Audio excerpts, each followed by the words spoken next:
The top diplomat blasts China, the siege mentality. Andrew Bolt was talking about this tonight. This is on the front page of the Sydney Morning Herald tomorrow. Australia's departing top diplomat Francis Adamson has warned that China's insecurity in power can be a volatile combination, saying its siege mentality and resistance to scrutiny is in no one's interests. And Andrew Bolt looked back at history and talked about a siege mentality and insecurity and these sorts of things that we're seeing and hearing Francis Adamson say, and drew some parallels between what we're seeing out of China and what we saw in the 1930s with Germany, which I thought was fascinating, Caleb.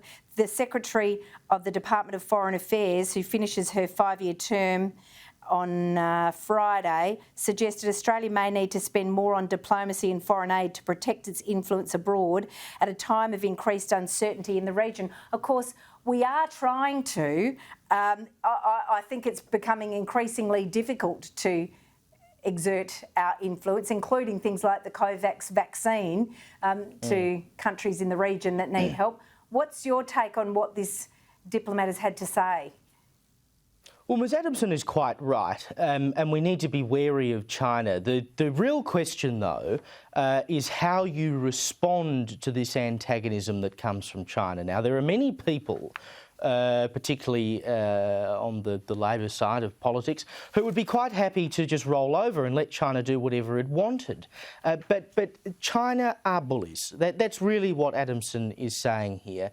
They have proven that in spades in recent times, mostly because we were one of the first countries to question the origins of coronavirus. We did what other countries were too afraid to do because they were scared of China.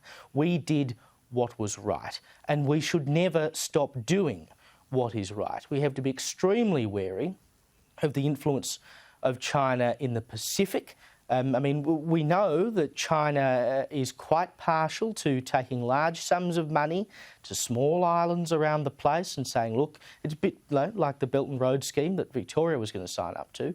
But they say, look, we'll give you a whole lot of money and you can build an economy and all this kind of thing. That's perfectly good. But you can bet that when they want something, they will come knocking and they will get what they want in return. Nothing ever comes for free. And that is why we have to make sure that we maintain and build our influence in the Pacific, because if we let China get a foothold, they will slowly creep towards us. And that is not going to be a good outcome for us, and it's certainly not going to be a good outcome for the rest of the West.